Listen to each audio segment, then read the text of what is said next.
आज की इस वीडियो में आपके साथ सबा फैसल की सालगिरह से आने वाली ऑफिशियल वीडियो दिखाएंगे और सबा फैसल को सालगिरह पर मिलने वाले तमाम तोहफ़े की वीडियो भी दिखाएंगे, जिसे देखकर अदाकाराएं भी हैरान हैं। इनके सालगिरह की तमाम वीडियो देखने के लिए वीडियो को एंड तक लाजमी देखिएगा।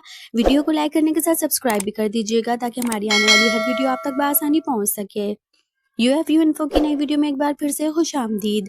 जैसा कि आप सब जानते हैं कि सबा फैसल ने अपनी 60वीं सालगिरह को इतने आलिशान अंदाज में मनाया कि इंडस्ट्री के जवान अदाकारों को भी पीछे छोड़ दिया। ऐसी सालगिरह तो अदाकारों की शादियों से भी ग्रैंड निकली। रिसेंटली सबा फैसल ने अपनी सालगिरह की ऑफिशियल वीडियो मदाओं को दिखाकर सबको हैरान कर दिया। कोई सोच भी नहीं सकता था कि फुल खर्ची में इतनी बातें करने वाली सबा फैसल इतने आलिशान और ग्रेट अंदाज में अपनी सालगिरह को मनाएंगी।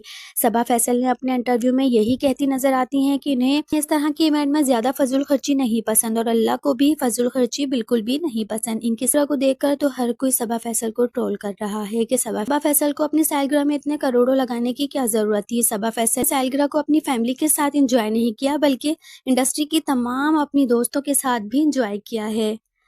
यहाँ तक कि अस्मा अब्बास, ज़ाइन अब्बास और शाइस्ता लोधी, निदा यासिर जैसी हसीन और मशहूर अदाकाराएं भी इनकी सालगिरह में पहुंच गई थी और सब ने सबा फैसल की सालगिरह पे खूब एंजॉय किया। ये ऑफिशियल वीडियो देखने के बाद आपकी क्या राय है हमें कमेंट बॉक्स में लास्ट में बताइएगा। मिलते हैं एक नई वीडियो के साथ, तब तक के लिए अल्लाह हाफिज।